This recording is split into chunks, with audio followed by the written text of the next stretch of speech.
we have people in my office that can walk you through your tax policy, your tax reform, and find the answer.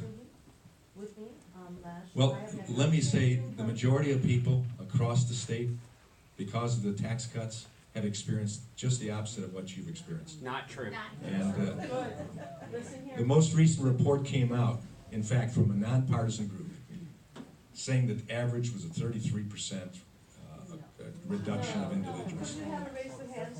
Okay, let's move on to the next one. This is supposed to be a discussion. It's a coffee hour. This is a coffee hour town hall. She merely asked for a hand vote. I mean, really, you Okay, can't. let's move on to next. This question is from Phyllis Dexter. It's an observation, but we'll ask your comment. Our local tax dollars are being spent to redesign our public school buildings, entryways in order to route visitors through the main offices for security reasons. How is this any different than tightening our national borders for increased security? Good deduction. I don't think that there's any difference to it. And federal tax dollars were sent to states and local communities to be used in doing whatever is necessary to secure our schools so their kids can go to school safe and come home safe. And the same thing is true with our national borders. Same thing is true when past presidents spent money on building walls along our national borders as well. This is from Kathy with Ann Arbor mailing address. Your fellow Republican House member Liz Cheney has criticized the president's plan to force U.S. allies to pay billions of dollars more for hosting American troops on their soil. Have you ever publicly disagreed with any of this president's policies?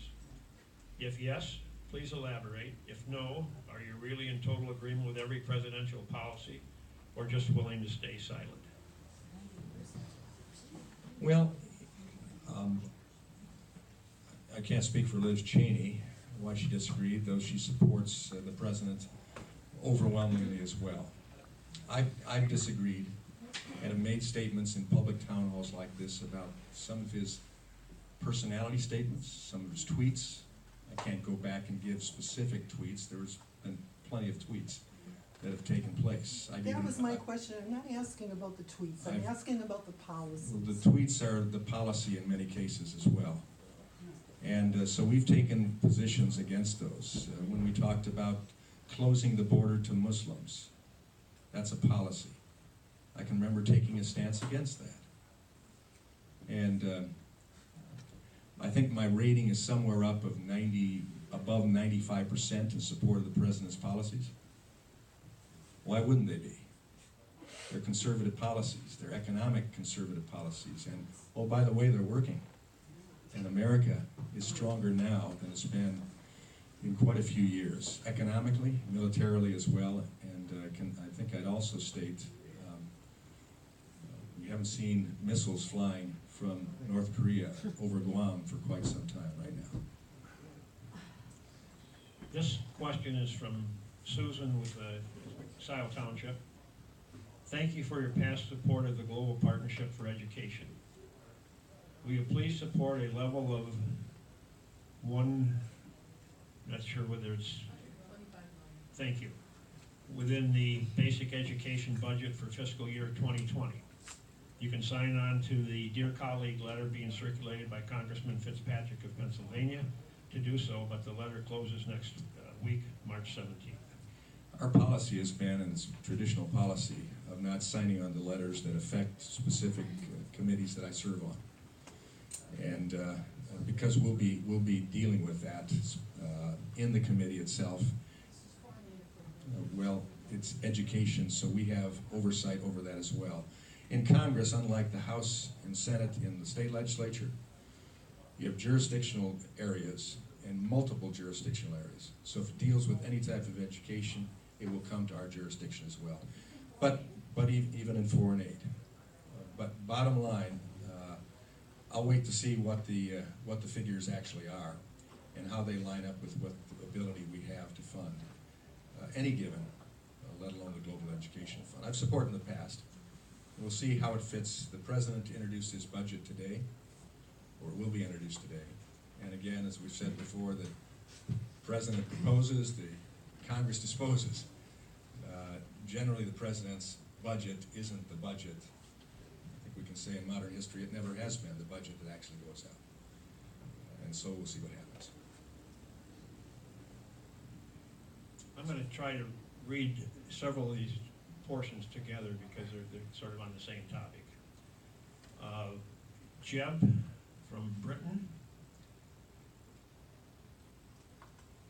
Well, I'll read this separately. In light of your recent award as Michigan's most effective legislator, how do you plan on continuing to work in a bipartisan manner for our district? Same way as before. It's not going to change. I'm in the minority. So I'm going to have to find different mechanisms, but the relationships I've developed already, not only with Debbie Dinkel, but now with Alyssa Slotkin, who's a new member representing the 8th District in Michigan. We've spent time together. I attended her ceremonial swearing in Lansing, surprised a room full of about 500 people, and my wife and I walked in. But we are colleagues now and work together. In fact, right now we're planning a town hall together. We'll continue to work that way. I don't have a chairmanship this term. I'm a ranking member on the same subcommittee. And so we have to function a bit differently. But the basic personal relations that we have and the philosophy that I have hasn't changed. And so I think we'll work together probably about the same way.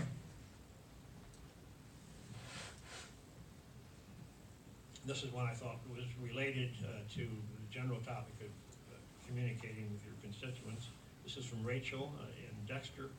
I would like to attend one of your teletown halls. However, I, like many people these days, do not have a landline. How can I participate? That's a challenge, and there's a creative tension there. A lot of people have their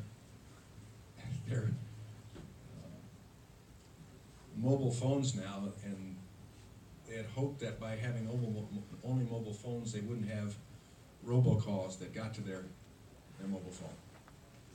I've received plenty of junk calls to my mobile phone, and I don't know how they got it, but they are gradually getting it more and more. So the organization that we use, we pay to set up the robocall setting for a teletown hall, where the call is made announcing that a teletown hall is going on. How they get their lists, I don't know. I know they get some cell phones. My wife gets a call on her cell phone.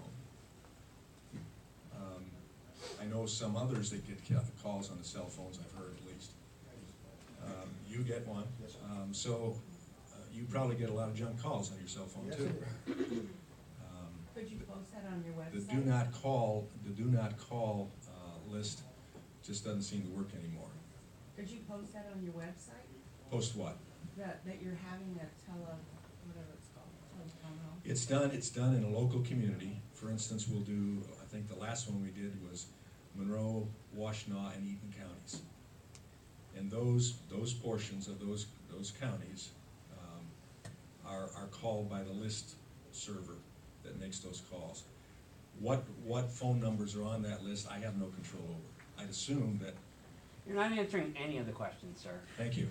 Yeah, Let's go on to the next question then. No, Let's that try was that my one. question, and you gave an opinion on my cell phone use. You didn't actually tell me what you're doing to ensure that you have equal access to all your constituents. All for I'm saying telephone is calls. you're going to have to talk to the companies that do that. I would love to. We don't do that. Can we talk after this meeting Talk to find out? to my office. They'd be glad to give you the name of that organization that does it. Great. And if you want to call them and find out how to get on it, I would assume that your cell phone is called by plenty of other people, and maybe over time they'll find that. You didn't answer her question either about Thank you. posting on your website. If you'd sir. like to make an application to my staff, you're welcome to do that. No, I'm making Let's a go comment on. right now. You could respond. All right, this next question Good to is, see you. We missed you. I'm sure you did.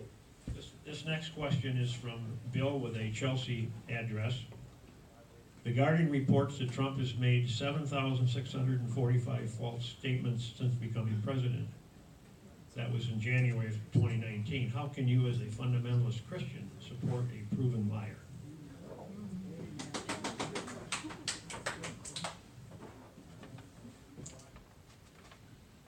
I've supported a number of presidents. I've worked with a president that I didn't support on his political philosophy. I've worked with members of Congress who may not have always told the truth, or their statement was taken out of context and made to be a lie when it really wasn't. Right now, I don't have a choice of what president I work with. I represent the 7th District for the best effect that the 7th District can have as a result of my representation and what goes on with the policy in Washington. I could not have worked if you would have made the same thing, same question, if Hillary Clinton had won the presidency. The same thing could have been true for her. The exact same thing, at least assertions about lying and deceit. That lady was a liar and a deceiver. And it's been proven. It's been proven regardless of what the right-wing media says. No, she's not. But if that would have been the requirement, I couldn't have worked with her either. Now, I don't know whether the president's lies that are alleged to be lies are lies in every case. They are. They are in your mind. They are No, in they're mine. facts. Facts are not up for debate. So,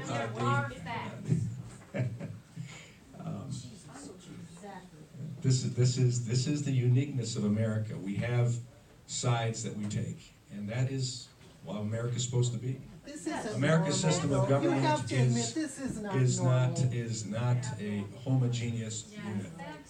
That's how it's supposed to be. But right now, I serve a president whose policy is correct. And it's shown to be correct in our economy, the strong growth, the jobs numbers that are going on, the security that we have, the funding for our military that's second to none in the world. And we have the opportunity now of having a country that's moving forward for the first time in quite some time. And I want to keep that going. And so while the American public elected this president, I will work with this president in any way possible. What about the spirituality? I would work with the, this president on spirituality has stood for life unquestionably, pro-life, has stood for religious freedom more than any president in the past 10 years, and regardless of his own position, As long as they're not Muslim. he's even stood for Muslim religious freedoms. So, I think I've answered the question. You don't agree with me on it, but that's okay. There are plenty here that do agree with me on it, so that's America. Let's move on. He's actually met with the most Christian people around the world. It's on world news, so with the most Christian leaders. Let's move on. All right, the next question is from Mark of Dexter. And he lists some concerns that he has and asks for your response and if you have any action to take.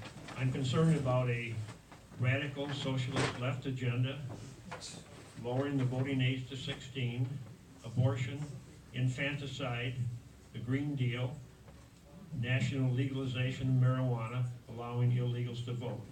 What is your take on this and any action plan you have? I agree. What more can I say? I agree. Let me just rehearse what's taken place in the last 6.5 weeks or 2.5 months. In the U.S. House, we've embraced socialism. Oh, please. Green New Deal being one of those. Medicare for All being a second illustration of that.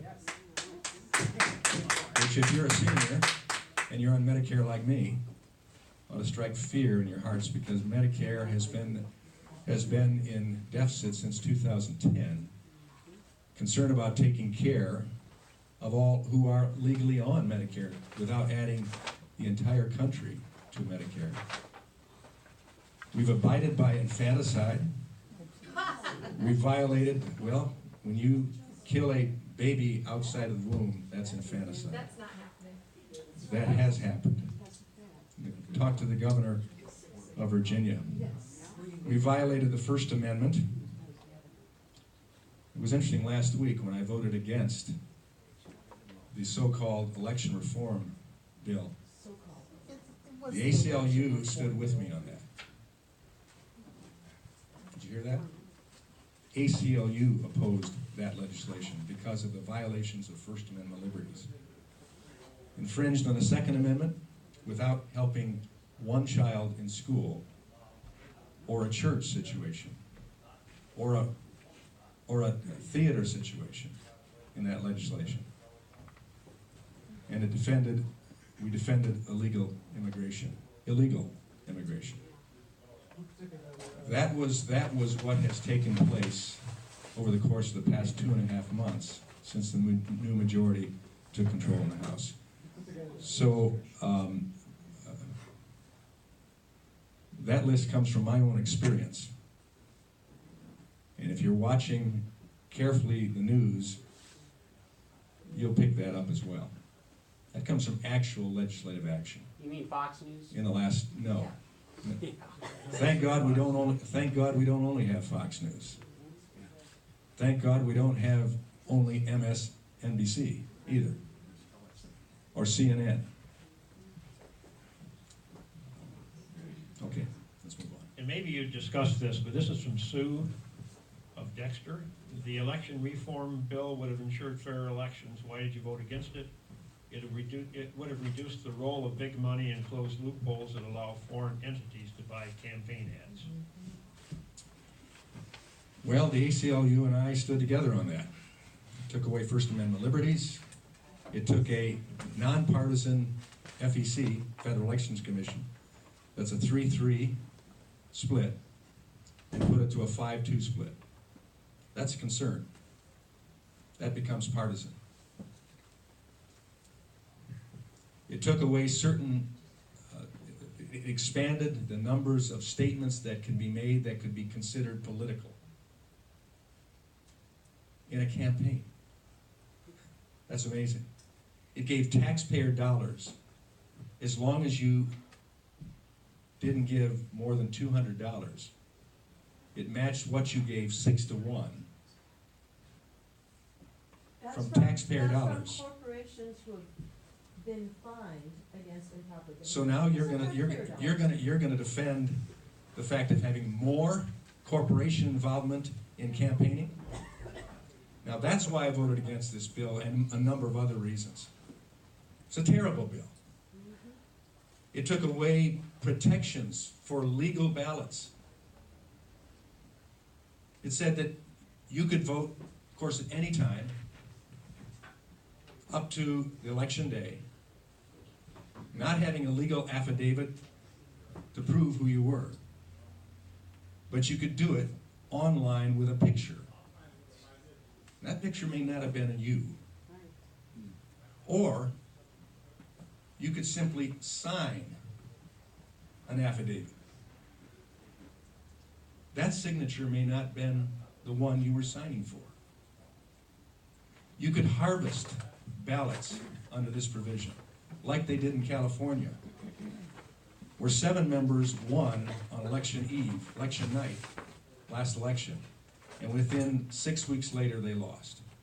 Because anyone could come in and bring a ballot or a stack of ballots that they had selected, they had harvested from friends and neighbors who allegedly had not been able to vote yet. Yeah, it worked well in North Carolina, didn't it? It didn't work well in North Carolina either. Exactly. And that's why we And don't yet you're need it for saying the it rest will of the country. work. My point is it won't work. Bottom Thank line you is, for proving that. it won't work, and that's why I voted That's right. against the bill. And that's why I'm glad you and I agree on this one. And That's that's not why what- the I don't ACLU agree. opposed it as well. Don't So, misquote me, sir. let's go on to the next one. This question is from Bill and Chelsea. Have you ever spoken with Representative Will Hurd, a Republican of the 23rd Congressional District of Texas? He represents voters living in a district that includes the longest section of the U.S.-Mexican border. He has stated that there is no emergency and a wall is not necessary. Why do you think it is? because it is, and it is because the people who actually take care of the country, and Will Hurd's district, I know Will, we're good friends. And a good portion of his district doesn't need a wall. He would tell you the portions of his district that do need a wall.